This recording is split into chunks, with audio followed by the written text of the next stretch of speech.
Good morning, children. Welcome back to English Online class of Sri Gokulam Public School, Guruvayur. How are you all doing, children? I hope you all are staying healthy and safe at home. Yes? Okay, children. Let's start our today's session. Today, let's discuss the last story from our Honeydew text. Lesson 9, The Great Stone Face, Part 1. This story is divided into two parts. So in lesson 9, you have the first part of the Great Stone Face, and lesson 10 is the second part of the Great Stone Face. Children, the Great Stone Face is an interesting story written by an American novelist and short story writer, Nathaniel Hawthorne. So who is the author of our story, children? Nathaniel Hawthorne. So the Great Stone Face, Part 1, it revolves around a young man named Ernest and his fascination with the mountains and hilltops that seemed to assume various shapes. So children, when viewed from distance, when seen from far distance, these hilltops and mountains, they seem to assume various shapes. These shapes, they resemble an animal or human figure, means they look like animals or human beings. And people of this valley, they have attributed or they have related stories to these shapes. And some of the stories, they appeared true and some were false. And there is also a prophecy that is related to this stone face. Now let's see what is that prophecy and did that prophecy come true. Now let's move to our story. The story starts at sunset when it is past afternoon when the sun was going down. A mother and her son sit in front of their cottage. Cottage means a small house. They sit in front of their cottage at the door discussing the great stone face. They could clearly see these mountains or hilltops even though it's miles away from their cottage. Now let's see what is this great stone face, children. Actually, this great stone face, it's a wonder of nature. We just can't explore the mysteries of nature. We keep wondering about the beauty and the mysteries of nature. Such beautiful is God's creations. And this great stone face is one among them. It's a work of nature. And how it is formed, children?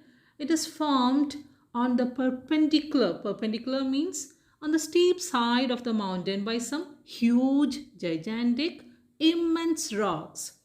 So this great stone face, that shape is formed by some gigantic rocks. It's formed naturally, it's not human made. It is formed by the rocks that were put one over the other, and it resembled a human face. But children, when it is viewed up close, when people approach near the mountains, it's just a pile of gigantic rocks, huge rocks. But when it is viewed from distance, from far away, it resembles a human face and it seemed to be alive. People also believe that the valley is prosperous or it is abundant with natural resources only because of this benign face. Benign face means this kind or gentle face that appeared on the mountains. Now the mother and her little boy. What's the name of the little boy, children? Ernest. They are still discussing about this great stone face. Now this little boy, Ernest, he expresses a wish to his mother. And what is his wish, children? He wished that this great stone face could speak. Because when he looks at this great stone face, it appeared to be so kind. Its face looked so kind, and he feels that the voice would also be very pleasant and happy. So he wished to see this man. So his mother told that sometimes his wish would become true. Sometimes he will be able to talk to the face that appeared on this mountains if the prophecy comes true.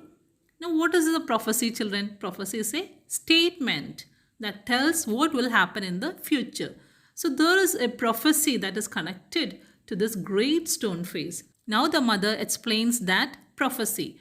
She tells that this is a story told by her mother, that is the grandmother of Ernest. According to the prophecy, or according to the story attributed to the stone face, that someday a child with the likeness of that face, means with an exact resemblance to the great stone face, would be born, and he would be the greatest and the noblest person of his time. So, this is a prophecy that is connected to the great stone face that appeared on the mountains. Many people still believe in this prophecy, but there are some who doesn't believe it. But our Ernest, he is really excited to hear this prophecy, hear this legend, and he wished that he would live up to see this great person. And as his mother was so affectionate and loving, she didn't discourage her little son. Instead, she said that he may live up to see this great person. Now, children, let's see whether he would be able to see this great person, whether this prophecy would come true in our next part. So, read the story once again. Do download the notes that are attached. Attempt the review test. So, children, it's time to wind up our session. See you in the next class.